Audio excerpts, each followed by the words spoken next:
ایک صحابی تھے حضرت جناب سیدنا خفاف بن ایما غفاری رضی اللہ تعالیٰ عنہ۔ انہوں نے بڑا کردار ادا کیا تھا میدان احد میں، انہوں نے اور ان کے صاحبزادے نے۔ تو ان کی بیٹی ایک دن حضرت عمر کے پاس آئی۔ اب وہ بیٹی بیاہ کے جا چکی تھی، اس کی شادی ہو گئی تھی۔ حضرت خفاف بن ایما رضی اللہ تعالیٰ عنہ کی صاحبزادی اپنے سسرال چلی گئی تھی، وہاں اس کا خامد انتقال کر گیا۔ وہ خاتون واپس آ گئی، وہ حضرت عمر سے ملی، بیوہ عورت۔ اس بیوہ خاتون نے آ کے، یہاں تو میرے بھائی وہ فوجی بیچارے جن کی بیویاں، جن کو ایک تقریب میں تو خوب ایوارڈ دینے کے لیے بلایا جاتا ہے، میں نے یتیمی کا وقت گزارا ہے، مجھے پتہ ہے کہ 2-4 مہینے لوگ آ کے کہتے ہیں کوئی حکم ہو جاتے 10 آ جائے، پھر جب 1 سال گزر جاتا ہے تو پھر لوگ کہتے ہیں 4 بھرا نے کام کیوں نہیں کر دے۔ تو ایسے تو نہیں نا کہ ابا ایسے ہی چلا گیا تھا، بڑا کچھ دے کے گیا ہے، کدھر ہے فلانی چیز۔ لوگوں کا نظریہ تھوڑے عرصے کے بعد اور ہو جاتا ہے۔ آپ نے بڑے بڑے شہداء کے گھروں میں ایوارڈ تو دیے، کیا کبھی آپ نے پلٹ کر دوبارہ غور کیا کہ ان کے بچے کہاں ہیں، ان کی بیوہ کس حال میں ہے، وہ زمانے کی تیز دھوپ اور تیز آندھی کا مقابلہ کیسے کر رہے ہیں؟ بغیر باپ کے جو انسان کو کھلے آسمان تلے وقت گزارنا پڑتا ہے وہ کتنا کو مشکل ہوتا ہے، وہ کس طرح ٹائم گزار رہے ہیں، یہ کبھی سوچا لوگوں نے؟ یہاں تو نرنگیے سیاست دوران تو دیکھیے منزل انہیں ملی ہے جو شریک سفر نہ تھے، جو نکلے ہی نہیں تھے وہ منزل تک پہنچ گئے، اور جنہوں نے جوانیاں گزار دی وہ رستے میں رہ گئے۔ حضرت خفاف بن ایما کی صاحبزادی بیوہ ہو کے آ گئیں، بچے ساتھ تھے، سرے راہ جناب عمر سے ملی اور مل کے کہنے لگی حضور میں اس صحابی کی بیٹی ہوں جنہوں نے احد والے دن اپنے بیٹے کے ساتھ مل کے محاصرہ کیا تھا، بچے میرے یتیم ہو گئے ہیں، میں بیوہ ہوں۔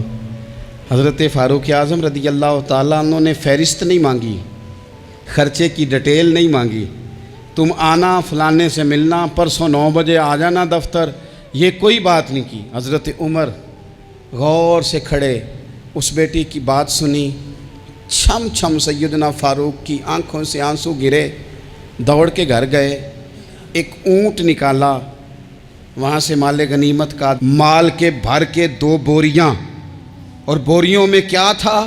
چاندی بھی تھی، نقدی پیسے بھی تھے، کچھ ضرورت کا سامان بھی تھا، غلہ بھی تھا۔ 2 بوریاں بھر کے اونٹ پہ رکھ کے خود لگام اس بیٹی کے ہاتھ میں تھما کے کا پتر سامان بھی تیرا ہے، اونٹ بھی تیرا ہے، اور یہ نہ سمجھنا یہی کچھ تجھے دیا ہے، جب یہ ختم ہوگا تو رب تیرے لیے اور بندوبست فرمائے گا۔ کیا مانا؟ کہ ڈیوٹیاں لگا دی گئی ہیں، ہمیں پتہ ہے یہ سامان کب تک ختم ہو جائے گا، پیسے کب تک ختم ہو جائیں گے، تیرے لیے میں نے نئے حکم بھی جاری کر دیے ہیں۔ حضرت عمر وظیفہ لگانے لگے تو حضور کے گھر میں خدمت کرنے والے حضرت اسامہ بن زید کا وظیفہ ڈبل لگایا، اور اپنے بیٹے عبداللہ ابن عمر کا وظیفہ سنگل لگایا۔ تو حضرت اسامہ بن زید کہنے لگے ابا جی میں نے تو ہجرت بھی کی، جہاد بھی کیا، اسامہ تو ان دنوں بچے تھے۔ تو حضرت سیدنا عمر فاروق جواب میں کہنے لگے پتر، اسامہ کے والد زید نے بھی حضور کے گھر میں نوکری کی، اسامہ بھی نوکری کر رہا ہے۔ حضرت عمر کی شان کیا ہے زمانہ جانتا ہے، پر پھر بھی حضرت عمر فرمانے لگے تو نے اپنے باپ کے ساتھ ہجرت کی، فرمایا ان کی خدمت زیادہ ہے حضور کے گھر میں، لہذا ان کا وظیفہ بھی زیادہ لگایا جائے گا۔ چادریں آئی تھیں مال غنیمت میں، ڈھیر ساری چادریں، ڈھیر ساری۔ حضرت عمر نے صحابہ کرام علیہم رضوان کی ازواج پر، صحابیات پر وہ چادریں تقسیم کر دیں۔ ایک چادر بڑی خوبصورت نکلی اندر سے، تو سب کہنے لگے حضور یہ نا خاتون اول کے لیے سوٹ کرے گی، آپ کی اہلیہ کے لیے سوٹ کرے گی، کبھی آپ گھر لے جائیں نا، یہ سب سے بہتر ہے۔ تو یہ حضرت عمر کی بالغ نظری ہے، وہ کیا بندہ ہوا جس کی ہر جگہ نظر ہی نہ ہو۔ حضرت سیدنا عمر فاروق رضی اللہ تعالیٰ عنہ کہا جناب یہ چادر بڑی حسین ہے، آپ کے گھر والوں پہ جچے گی۔ تو حضرت عمر فرمانے لگے نہیں، ایک صحابیہ ہیں حضرت ام سلیت رضی اللہ تعالیٰ عنہ، انہیں بلاؤ، یہ چادر انہیں دوں گا۔ حضور اس خاتون کو یہ چادر دینے کی وجہ بھی تو بیان کریں۔ تو حضرت عمر فرمانے لگے جب احد میں ڈھیر سارے لوگ زخمی ہو گئے تھے اور بھگدڑ مچ گئی تھی اور حالات خراب ہو گئے تھے، تو فرمایا میں نے اپنی آنکھوں سے دیکھا کہ اس ایمرجنسی کی حالت میں بھی جناب ام سلیت مشکیزہ پکڑ پکڑ کے زخمیوں کو پانی پلا رہی تھی۔ اس خاتون کی خدمات ہیں امت کے لیے، اس نے ڈیوٹی کی ہے صحابہ کے لیے، لہٰذا اس عورت کا زیادہ حق بنتا ہے کہ اس کو یہ اعزاز دیا جائے۔ میرٹ کی بنیاد پر تقسیم ہوگی، رشتہ داری کی بنیاد پر، تعلق کی بنیاد پر نہیں ہوگی۔ اس کا حق زیادہ بنتا ہے، اس کا درجہ زیادہ بنتا ہے، خدمات زیادہ ہیں، اس نے اپنی ڈیوٹی زیادہ اچھے طریقے سے سر انجام دی ہے۔ جب تک چیزیں آپ وسعت قلبی نہیں لاتے اپنی طبیعت میں، جب تک آپ گنجائش زیادہ پیدا نہیں کرتے، اتنی دیر تک حالات اس طرح کے نہیں ہوتے۔ پھر ایک اور مصیبت بن گئی ہے، وہ مصیبت ہے لیول کی۔ یہ کام میرے لیول کا نہیں۔ جب آپ اپنے لیول سے نیچے اتریں گے، پروٹوکول سے ذرا نیچے اتریں گے اور چھوٹی چھوٹی باتوں پر خود توجہ دیں گے، چھوٹی چھوٹی چیزوں پر۔ حضرت عمر جمعہ پڑھا رہے تھے، ایک صحابی دیر سے آئے۔ اب یہ نماز کا پوچھنا، جمعے کا پوچھنا، مطلب حکمران صاحب تو اوپر لیول کے ہیں، وہ تو پوچھیں گے کہ جناب میرے ساتھ تو آپ قومی سطح کا بندہ بٹھائیں، یہ والی باتیں۔ لیکن چھوٹے چھوٹے سوراخ پیدا ہوتے ہیں، پھر بند ٹوٹتے ہیں، حالات بگڑتے ہیں۔ قوموں کا اخلاق چھوٹی چھوٹی جگہوں پہ پہلے بگڑتا ہے، چھوٹی چھوٹی جگہوں پہ۔ بچہ پہلے چھوٹی چوریاں کرتا ہے، خدا معاف فرمائے اگر اسے روکا نہ جائے، پھر وہ بڑی جگہوں پہ جا کے حالات خراب کرتا ہے۔ حضرت عمر فاروق ایک صحابی دیر سے جمعہ پڑھنے آئے تو حضرت عمر نے بعد میں بلا لیا، فرمایا تم اتنے سمجھدار آدمی ہو کہ اگر جمعے میں دیر سے آؤ گے تو باقی لوگوں کا کیا بنے گا؟ تو وہ صحابی آگے سے کہنے لگے مجھے پتا تھا آپ نے پوچھنا ہے، اور میں تو کہیں کام میں مصروف تھا امیر المومنین، میں تو دوڑا آیا ہوں، میں تو غسل بھی نہیں کر سکا، وضو کر کے مسجد میں آ گیا ہوں جمعہ پڑھنے۔ تو حضرت عمر فاروق ان کی بات سن کے خوش ہوئے، فرمانے لگے رب تیرا بھلا کرے، اس طرح کرنا، آئندہ جمعہ پڑھنے آنا تو غسل کر کے آنا، میرے نبی پاک نے غسل کرنے کا ارشاد فرمایا جمعے والے دن، غسل کر کے آنا۔ ان باتوں کا بھی، یعنی حکومت کے قومی معاملات اور عالمی نقطہ نظر بھی ان کے ذہن میں ہے، اور یہاں تک جو باریک چیزیں، یعنی حضرت عمر فاروق گزر رہے تھے تو کسی باغ کے کونے میں کھڑے ہو کے کچھ بچے چھوٹے چھوٹے بچے وہ کھجوریں اکٹھی کر رہے تھے، تو حضرت عمر نے کہا کس کے باغ میں لگے ہوئے ہو؟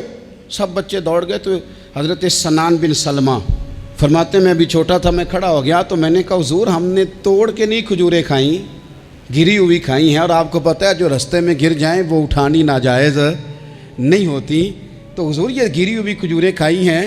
تو کہتے ہیں حضرت عمر فاروق بچے کی بات سن کے کہنے لگے رب تیرا بھلا کرے، تو نے صحیح بات کی طرف میری توجہ کرا دی ہے، اللہ تیرا بھلا کرے۔ اور پھر حضرت عمر رضی اللہ تعالیٰ عنہ اس چھوٹے سے بچے کے پاس کھڑے ہو گئے۔ کون؟ کس کے پاس؟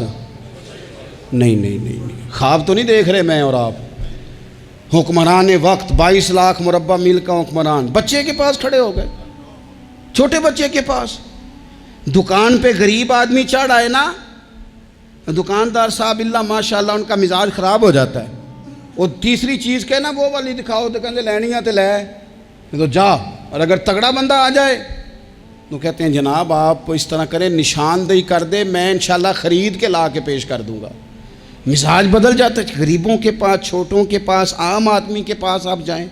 ہمارے حکمرانوں کا غریب آدمی سے گیپ بہت زیادہ ہے، پیروں کا غریب آدمی سے گیپ بہت زیادہ ہے، بڑے علماء کا عام آدمی سے گیپ زیادہ ہے، تاجروں کا عام آدمی سے گیپ زیادہ ہے، شیشے کے بڑے بڑے محلات میں سوسائٹیوں میں بسنے والوں کا غریبوں سے گیپ زیادہ ہے۔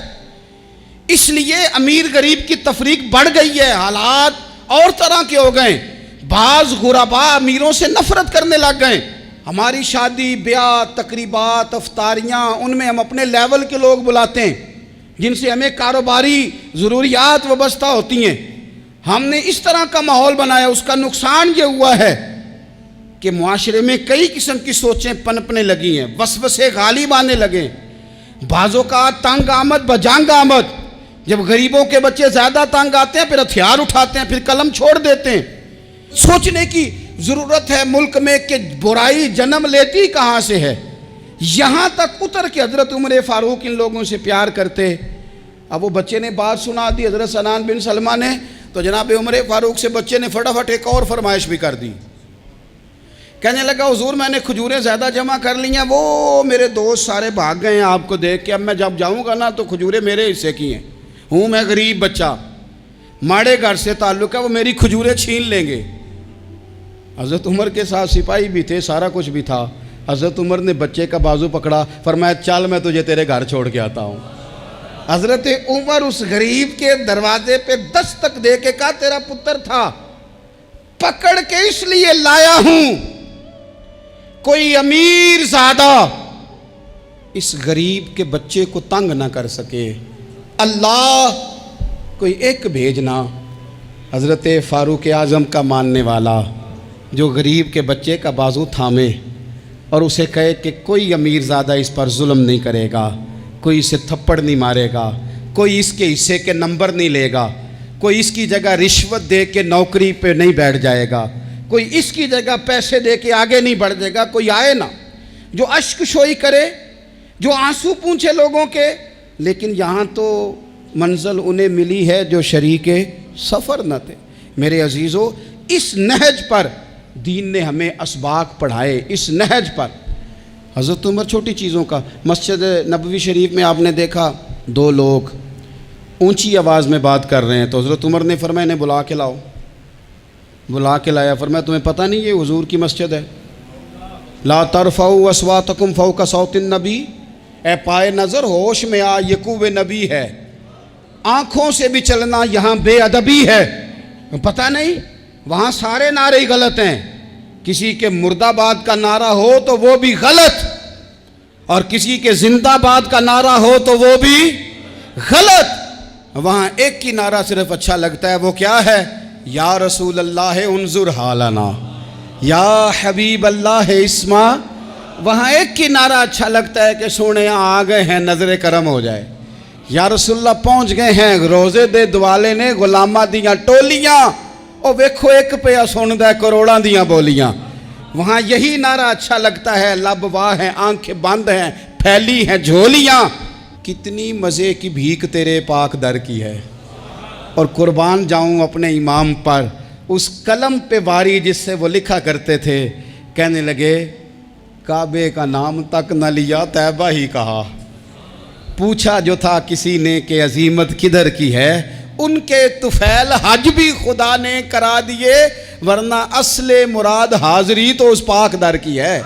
تو حضرت فاروق اعظم رضی اللہ تعالیٰ عنہ نے نا ان دو لوگوں کو بلایا اور بلا کر کے فرمانے لگے کہاں کے رہنے والے ہو، کہاں سے آئے ہو؟ انہوں نے کہا جی ہم طائف کے رہنے والے ہیں. فرمایا تمہیں پتہ نہیں یہ نبی پاک کا روزہ ہے، حضور کی مسجد ہے، یہاں آواز اونچی نہیں کرتے، تمہیں خبر نہیں؟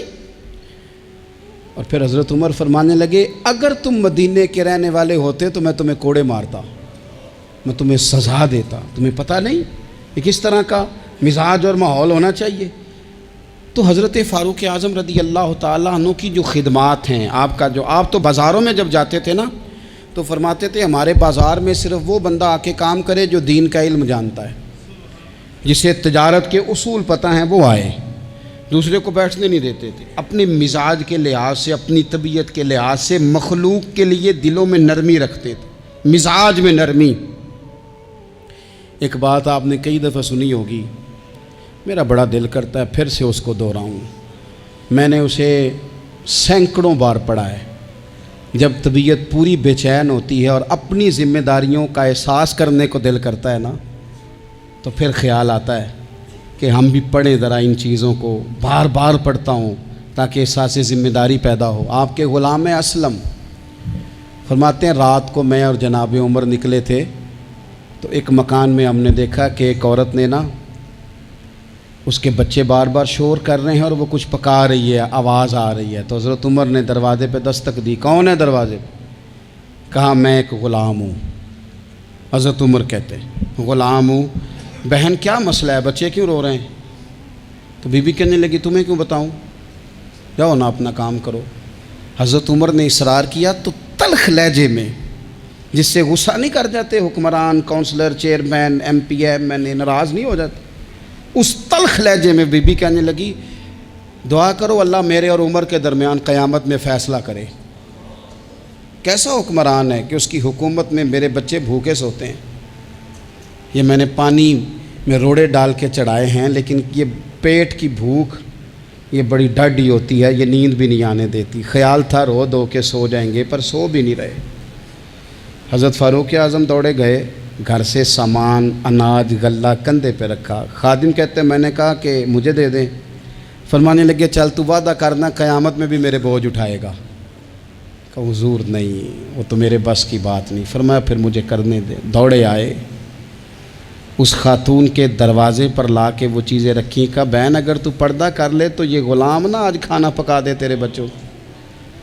پھر وہ گھی چڑھا کے، چینی ڈال کے، کچھ سامان پکتا تھا وہ کھانا پکایا. غلام کہتے ہیں جب پھونکے مارتے تھے تو داڑھی سے دھواں نکلتا تھا، آگ جلاتے تھے دھواں نکلتا. پھر کھانا پکایا، پھر ان بچوں کو کھلایا. پھر حضرت عمر فاروق رضی اللہ تعالیٰ عنہ نا تھوڑے پیچھے بیٹھ گئے تو بچوں کے ساتھ اس طرح کی باتیں کرنے لگے کہ وہ ہنس پڑیں. جناب اسلم کہتے ہیں بچے اس بیوہ کے ہنستے تھے، بچے ہنستے تھے اور عمر روتے تھے. جب وہ ہنستے تھے تو فاروق روتے تھے. پھر وہ بچے آہستہ آہستہ لیٹنے لگے، اور جب وہ سونے کی طرف بڑھنے لگے تو حضرت عمر کہنے لگے بہن میں جاؤں. کہنے لگی رب تیرا بھلا کرے، میرا کلیجہ پھٹ جاتا اگر میرے بچوں کو آج شام بھی روٹی نہ ملتی. تو سیدنا فاروق اعظم رضی اللہ تعالیٰ عنہ کہنے لگے پھر تو میرے لیے دعا کرے گی؟ کہنے لگی میں دعا کرتی ہوں اللہ عمر کی جگہ تیرے جیسا کو نیک آدمی بٹھا دے. تو حضرت عمر کہنے لگے ایک چھوٹی سی گزارش بھی مان لو گی؟ کا کیا؟ فرمانے لگے کوئی یہ میری خدمت اگر پسند آئی ہے تو عمر کو معاف نہیں کر دیتی؟ غلطی ہو گئی، اسے پتہ نہیں تھا. اپنے منہ سے کہنے لگے سیاںا بھی نہیں، باشعور بھی نہیں، اسے چاہیے تھا خلافت کی ذمہ داریاں نہ لیتا. لیکن حضرت صدیق نے کہا تو وہ مان گیا. لیکن بہن میں اسے جانتا ہوں، بزدل بڑا ہے، کمزور بڑا ہے، ضعیف بڑا ہے.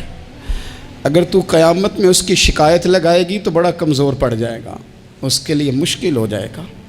تو کہنے لگی اچھا اگر تو اتنی سفارش کرتا ہے تو جا، میں نے عمر کو معاف کیا. حضرت فاروق اعظم نے چہرے سے کپڑا ہٹایا تو بی بی کہنے لگی اوہو آپ عمر ہیں؟ تو آپ فرمانے لگے میں جو بھی ہوں تو وعدہ کر چکی ہے کہ تو نے عمر کو معاف کیا. پھر باہر نکلے اور اپنے خادم جناب اسلم سے کہنے لگے 2 بندے اور بلا اور انہیں گواہ بنا کہ میں نے اس غریب کے روتے بچے ہنسائے ہیں. تو جا کے ان کو بتا میں نے وہ ہنسائے ہیں، اس کے بھوکے بچوں کو میں نے روٹی کھلائی ہے. اور تو گواہ ہو جا کہ اس بی بی نے خود کہا ہے بغیر جبر کے، میری گزارش پہ کہا ہے کہ میں نے عمر کو معاف کی. کیوں نہ ہم بھی اپنی اپنی ذمہ داریوں کا احساس کر لیں، کیوں نہ ہم بھی جہاں جہاں ہماری ڈیوٹی ہے ہم بھی وہاں غور کر لیں. کہیں ایسا تو نہیں کہ ہم بھی کمزور پڑ گئے ہیں، ذمہ داری تو لے لی ہے پر اب ہم ادا نہیں کر پا رہے، ورنہ وہاں سے معافی لے لیں. اللہ تعالیٰ سیدنا فاروق اعظم کا فیضان عطا کرے. آخر دعوایا ان الحمدللہ.